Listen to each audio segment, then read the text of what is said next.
नमस्कार मित्रांनो. तर आता जेव्हापासून सुप्रीम कोर्टाचा निर्णय आलाय, मला काही विद्यार्थ्यांचे कॉमन प्रश्न येतात. त्या प्रश्नांवर आज आपण चर्चा करणार आहोत. पहिला प्रश्न असा, की सर मी आता फ्रेशर आहे. मी आता सुप्रीम कोर्टाच्या निर्णयानुसार एलिजिबल आहे, पण माझा एम-पी-एस-सीवर फॉर्म सबमिट होत नाही. तो फॉर्म मला कधी भरता येणार?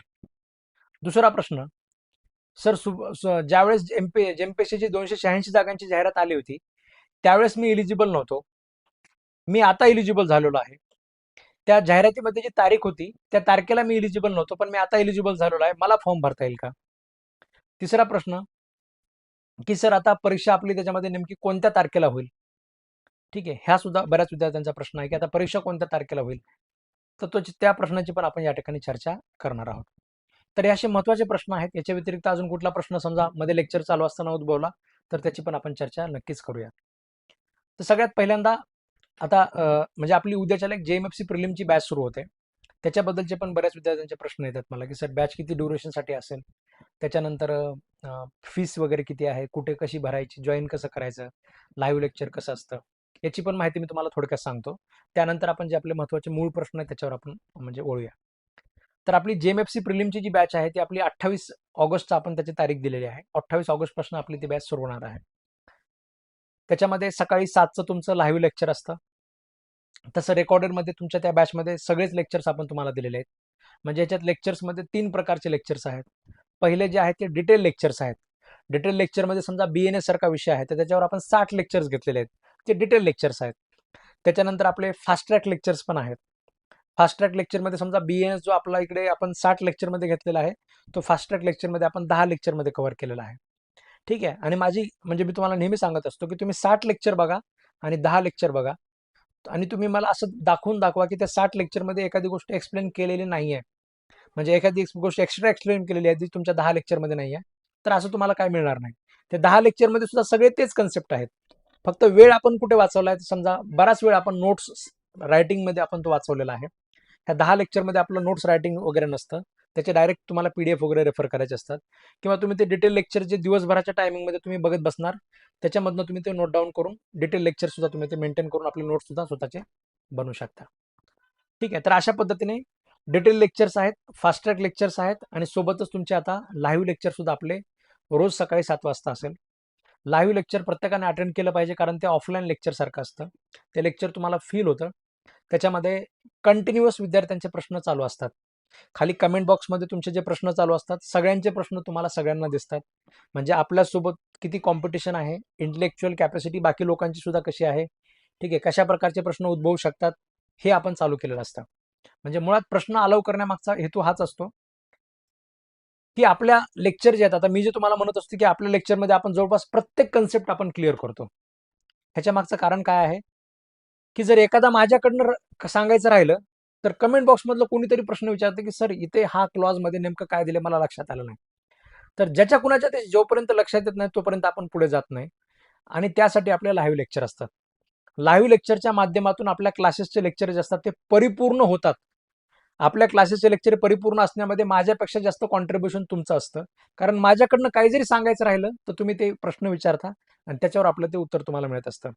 आणि हे एक डिस्कशन प्रकारच्या वातावरणामध्ये आपले लाईव्ह लेक्चर होत असतात. त्यामुळे प्रत्येकाने लाईव्ह लेक्चर्स अटेंड केले पाहिजेत. तुम्ही रेकॉर्डेड लेक्चर ऐकून तुमचे सगळे कन्सेप्ट क्लिअर करू शकू शकता. कारण ह्याच लाईव्ह लेक्चरचं पण रेकॉर्डिंग तुम्हाला मिळतं. सगळ्या लेक्चरला कुठलंही व्ह्यू रिस्ट्रिक्शन आपल्या क्लासमध्ये नसतं. कोणतंही लेक्चर तुम्ही किती वेळेसही परत-परत तुम्ही त्याच्यामध्ये बघू शकता. त्याला कुठलंही रिस्ट्रिक्शन वगैरे त्याच्यामध्ये नसतं.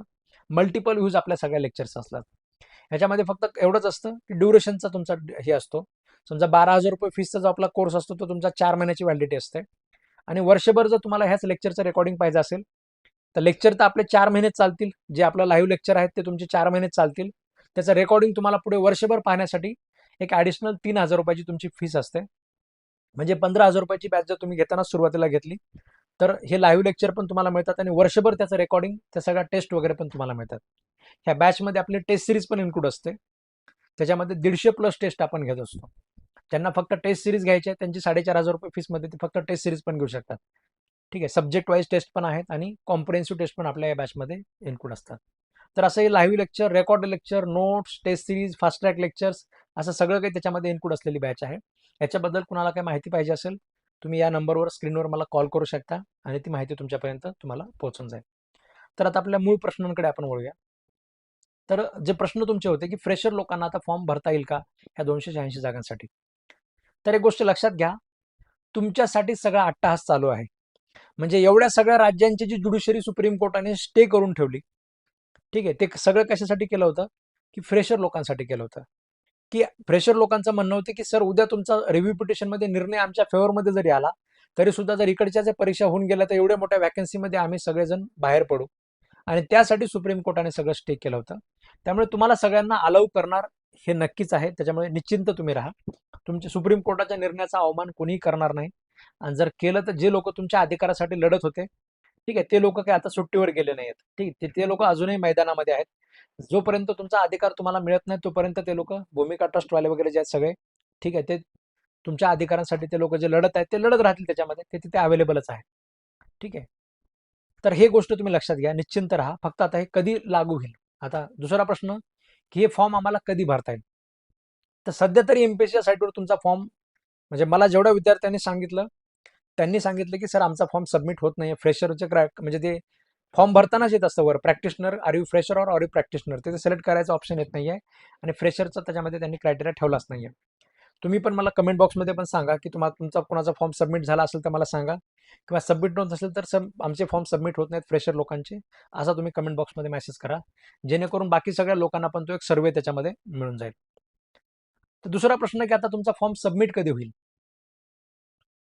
ठीक आहे, आता बऱ्याच लोकांचे असे लॉजिक लावतात की ऑगस्टला आता तुमची ही तारीख संपली, आता ह्याच्यात चान्सेस आहेत की ऑगस्टची तारीख संपल्यानंतर एमपीएससी काहीतरी अपडेट देईल.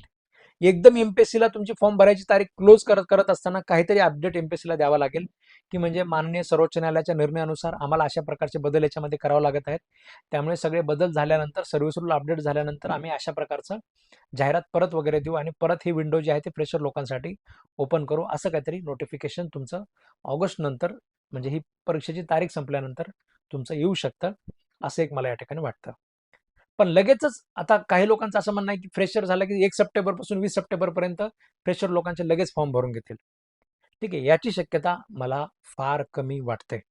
त्याच्या मागचं कारण तुम्हाला सांगतो,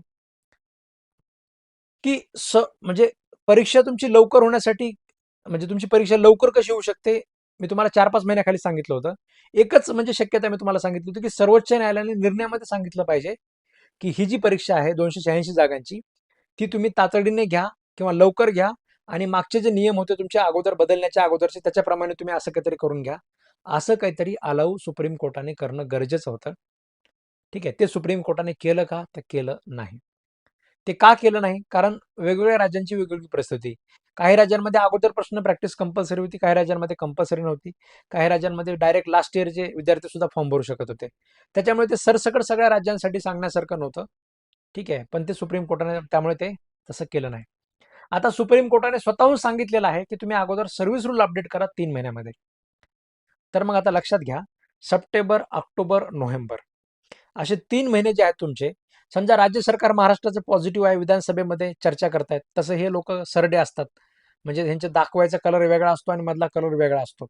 त्याच्यामुळे हे लोक खरंच जर समजा परीक्षा घेण्यासाठी फार जास्त पुढाकारी असतील तर लवकरात लवकर एखाद्या महिन्यामध्ये, 1.5 महिन्यामध्ये, तसं 2-4 दिवसाचं काम असतं, ते लवकरात लवकर त्याच्यामध्ये काय करू शकतात, सर्व्हिस रूल पास करू शकतात. पण ते करतील असं त्याच्यामध्ये सहसा आपल्याला वाटत नाही, कारण ते नसतं तसं. समजा 3 महिन्यातला 1 महिना त्यांनी कमी केला, ठीक आहे, 2 महिन्यामध्ये त्यांनी सर्व्हिस रूल पास केले, 1 महिना त्याच्यानंतर तुम्हाला परत एकदा परीक्षेचे फॉर्म भरण्यासाठी एमपीएससीला द्यावा लागेल. 1 महिना पुढचा पकडा एमपीएससीने परत फॉर्म भरण्यासाठी, म्हणजे फ्रेशर लोकांना त्याच्यामध्ये हे 2 महिने प्लस अजून एखादा महिना, म्हणजे असे तुम्हाला तुमचे फॉर्म भरून घ्यायला त्याच्यामध्ये 3 महिने जातील. 3 महिने फॉर्म भरून घेतल्यानंतर सुद्धा फॉर्म भरायची जी लास्ट तारीख असते, त्या लास्ट तारखेपासून पुढचे 45 दिवसापर्यंत एमपीएससी परीक्षा सहसा आतापर्यंत तरी घेतलेला इतिहासामध्ये मी बघितलेलं नाहीये. ठीक आहे, तुमच्या जर माहितीमध्ये असेल की सर या प्रकारची एमपीएससीची परीक्षा होती, एमपीएससीने ती परीक्षा फॉर्म भरायची लास्ट तारीख ही होती आणि पुढच्या 15 दिवसात परीक्षा घेतली, असं जर तुमच्या माहितीमध्ये काय असेल तर तुम्ही कमेंट बॉक्समध्ये सांगा. तुमच्यासोबत आमचं बाकीच्या सगळ्या जे व्हिडिओ बघणारे जे लोक आहेत त्यांचं आणि माझं स्वतःचं नॉलेज पण त्याच्यामध्ये अपडेट होईल. पण माझ्या माहितीने 45 दिवसाच्या अगोदर एमपीएससी परीक्षा घेत नाही. ठीक आहे, असो, हे एक विषय झाला.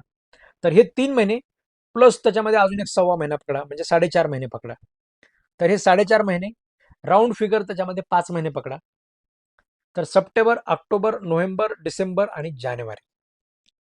ठीक आहे. बरेच लोक मी म्हणजे पाहतो, मला काही विद्यार्थी फोन करून सांगतात की सर याने सांगितलं पुढच्या महिन्यात परीक्षा आहे, त्याने सांगितलं पुढच्या महिन्यात परीक्षा आहे. त्या विद्यार्थ्यांना मला तेच सांगायचं आहे की हे जे तुमची 1-2 महिन्यामध्ये परीक्षा होईल म्हणून सांगणारे, एका महिन्यामध्ये परीक्षा होईल म्हणून सांगणारे जे लोक होते, ते त्यावेळेस पण म्हणत होते की ती परीक्षा ठरलेल्या तारखेलाच होईल, म्हणजे 2 ऑगस्टलाच परीक्षा होईल असं ते म्हणत होते. त्यावेळेस मी म्हटलं की अशा कारणामुळे ते होऊ शकत नाही. ठीक आहे. तर सगळ्याच गोष्टींवर तुम्ही त्याच्यामध्ये कुणावर विश्वास ठेवायचा, काय करायचं, आपला आपण त्याच्यामध्ये निर्णय घेऊ शकतो. पण मला तरी त्याच्यामध्ये असं वाटतं की जर समजा जर त्यांच्याकडे तशा प्रकारची की खात्रीशीर माहिती असेल कुणाकडे, तर तुम्ही आमच्याकडे पण शेअर करावी. किंवा तुम्ही जे विद्यार्थी म्हणताय की असं कोणीतरी सांगितलं, त्यांच्याकडनं तुम्ही कारणं घ्या. म्हणजे समजा राज्य सरकार ह्याच्यावर आता सध्याच्याला त्यांनी काम करायला चालू केलं, राज्य सरकारने नियम बनवले, फायनल केले, आता लगेच पास करून घेणार आहेत, असं काहीतरी करणार आहेत. असं जर काही तुमच्याकडे खात्रीशीर माहिती असेल तर तुम्ही शेअर करा, जेणेकरून आपल्याला पण ती आयडिया मिळेल. ठीक आहे. पण मी तुम्हाला म्हणतो की 1-2 महिने तुम्ही त्याच्यामध्ये सर्व्हिस रूल अपडेटसाठी घ्या. 2 महिने तरी त्याच्यामध्ये पुन्हा पुढे एखादा महिना तरी पुढे फॉर्म भरायला आणि एखादा महिना त्याच्यामध्ये पुढे परीक्षा घ्यायला. म्हणजे डिसेंबर तुम्ही पकडा फायनली. डिसेंबर किंवा जानेवारी हा माझा अंदाज आहे. मी तो असाच सांगत नाही. सगळे मी विचार करून हे सगळ्या गोष्टींचा एक आत्तापर्यंतचा माझा जो अनुभव आहे, तो अनुभवाचा अभ्यास करून मला असं वाटतं की डिसेंबर किंवा जानेवारीमध्ये तुमची परीक्षा होण्याचे चान्सेस आहेत. बाकी ह्याच्या व्यतिरिक्त कुणाकडे काही खात्रीशीर माहिती असेल, नक्कीच तुमचं स्वागत आहे. तुम्ही कमेंट बॉक्समध्ये जरूर सांगा, जेणेकरून सगळ्यांना ती माहिती मिळेल. फक्त वात्रट कमेंट वगैरे काही करू नका. वात्रट कमेंट तुमच्या ज्या असतात त्या म्हणजे ऑफिसचा माणूस काढून टाकत असतो. कारण आता मागच्या वेळेस पण ज्यावेळेस मी 4-5 महिन्याखाली व्हिडिओ बनवलेला होता, त्यावेळेस मी सांगितलं होतं बरं का, हे व्हिडिओमध्ये आहे ते ऑलरेडी, पण तुम्ही आता पण तुम्ही व्हिडिओ काढून बघा. मी सांगितलं होतं की ह्या क्रायटेरियामध्ये चेंजेस होऊ शकतात. पहिला चेंज मी तुम्हाला सांगितलं होतं की 3 वर्षाऐवजी 2 वर्ष प्रॅक्टिस करू शकतात किंवा 1 वर्ष प्रॅक्टिस करू शकतात. मी हे पण सांगितलं होतं की 1 वर्ष जरी प्रॅक्टिस त्यांनी केली किंवा 2 वर्ष जरी केली, आता जे लोक रेग्युलर व्हिडिओ बघतात त्यांनी बघितलेलं आहे. तुम्ही कमेंट बॉक्समध्ये सांगू शकता की सर तुमचा अंदाज एकदम बरोबर होता. असा तुम्ही मेसेज करा कमेंट बॉक्समध्ये. मला पण ते ऐकून बरं वाटेल. पुढच्या अंदाज बांधणी करण्यासाठी मला सुद्धा त्याच्यामध्ये असा उत्साह त्याच्यामध्ये येईल त्याच्यामध्ये. ठीक आहे, असो. तर सांगायचं तात्पर्य काय आहे की त्यावेळेस पण मी सांगितलं होतं की असं होऊ शकतं. काही लोकांनी कमेंट केल्या की तुम्हाला नको त्या चर्चा, एका विद्यार्थ्याची कमेंट जी होती ती मला थोडंसं जरा म्हणजे ऑफिसच्या माणसाने दाखवली. सर हे असं याने फार मोठं लिहिलेलं आहे. म्हणजे त्याने एवढं लिहिलं होतं की अर्धा तास लागला असेल लिहायला. एवढं त्याने ते लिहिलं होतं टाईप करून. किंवा मराठी टायपिस्ट वगैरे असेल त्याच्यामध्ये. की तुम्हाला नको त्या चर्चा उद्भवण्यामध्ये तुम्हाला काय रस येतो आम्हाला माहिती नाही. 1 वर्ष आणि 2 वर्षाचा याच्यात संबंधच नाही पिटिशनमध्ये, तुम्ही ते कुठून आणताय? ठीक आहे. तर ते कुठूनही आणलेलं नसतं. म्हणजे काहीतरी ते जे कोर्टाचे जे आता प्रोसिडिंग वगैरे चालतात ना, आपण वेळ घालून त्या प्रोसिडिंग मी ऐकत असतो, बघत असतो नेमकं सुप्रीम कोर्टात काय चालू आहे, कोणता वकील काय आर्ग्युमेंट करतोय. ठीक आहे. हे जे सगळं त्या आता लाईव्ह हिअरिंग जे आपल्या चालू असतात ना, ते ऐकत असतो, त्याच्यातनं काहीतरी पॉईंट मिळत असतात आणि ते मी तुमच्यासोबत शेअर करत असतो.